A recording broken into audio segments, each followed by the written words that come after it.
think of Fiat, and you might think of impossibly lovely Italian ladies driving their super chic city cars from piazza to piazza, maybe via their favourite coffee shop. Or, if you live in the real world, you might think of vans being driven by a bloke called Dave from job to job via the yard for galactic mileages. I mean, obviously other cliches are available, but Fiat does have a very long and honourable tradition in commercial vehicles. What you will not think of is this, the Fiat Fullback.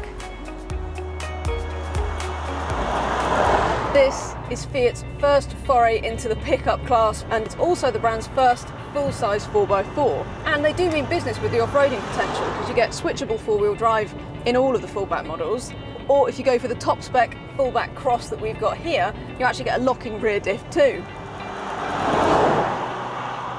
So while it does have a bit of a lumpy name and a shortage of heritage in the pickup class, the Fullback does do all the practical bits that it really has to do very well. That load bay, it's a bit narrower than a Navara's load bay, but it will take a tonne and you'll get a Euro pallet in there, no worries. Plus you can tow 3.1 tonnes with a brake trailer, you can get 5 people in the cab, it's pretty spacious in here, it does do all the utilitarian things really quite well. It's also quite competitively priced. Business contract hire starts from under 200 quid, goes up to about £350 if you want a top spec one like this. It's got a slightly mediocre warranty of about 3 years, but you do get 120,000 miles of cover, which isn't bad. It's pretty much up there with most of its rivals like the Nissan Navara, Ford Ranger, all of that kind of stuff. If you want a high spec pickup, the costs look pretty good and the practicality stuff is all there. It looks pretty good too, I reckon. In fact, it looks kind of familiar, which is probably because underneath this is actually a Mitsubishi L200, which given how popular that is, not least for its reliability, can hardly be seen as a bad thing. So yes, it is an L200, same platform, same engine, same everything really. So that means a 2.4 litre diesel engine, which you can get with a 6-speed manual or a 5-speed auto, and it's in 2 different power outputs. You can get 150 PS or a 180 PS. If you want the Fullback Cross, then it's 180 or nothing. The engine it's a bit grumbly, to be honest. I don't think it's quite as refined as maybe a Navara, certainly not an X-Class. This is just generally an easy car to drive. It's got surprisingly light steering and actually one of the best turning circles in the class, so it's really easy to manoeuvre. It's got masses of torque, so you can just sort of surf around at about 1500 RPM and not really worry about it. Plus we've been seeing sort of mid-30 mpgs pretty easily, which isn't too bad for a car like this. The only thing I would really criticise is the ride comfort, because as you can probably actually see, although it's got that really kind of big lolloping, movement around corners, which you fully expect for a pickup, it's also got quite a sort of harsh, restless ride, which I don't think is particularly great. It does settle down quite well on motorways and on smoother roads, but definitely it could be better. What I would say, in its defence, is that we haven't got any weight in the back of this, so I suspect if you loaded it up with loads of stuff, it might well smooth out quite a lot, so I'll give it the benefit of the doubt in that respect. So anyway, that is enough of my chatter. We're going to go and take this to its natural habitat and find out what some of the guys who might actually buy it think of it.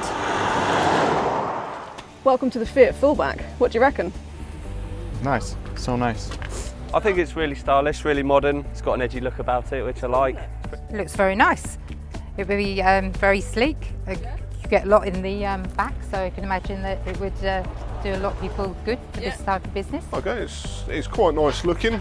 It looks robust. Looks like a tradesman's vehicle. What do you think of the inside? It's very smart, very roomy.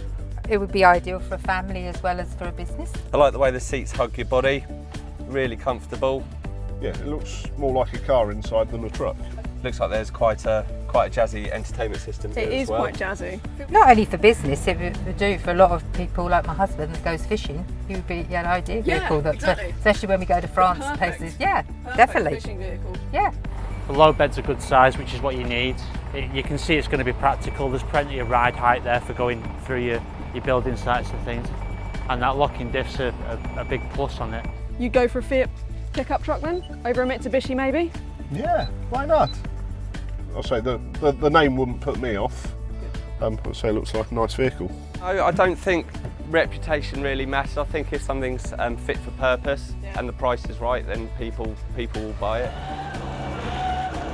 So maybe it doesn't look as cool as a Fiat 500, and it doesn't really have the utilitarian chic and characterfulness of the Panda 4x4 either. So if you're after some real Italian swagger, it's worth remembering that this really is more Japanese with a bit of Italian dressing. But having said that, when is Japanese engineering with Italian design ever been a bad thing? It definitely isn't here, and what's more important is that the Fullback really fits in here. It's just really fit for purpose. It's absolutely perfect in the practicality stakes. Everybody seems to think it looks cool, so maybe it's not one for proper Italianistas. But if you're after a decent high-end pickup and you like the Italian badge, then look no further.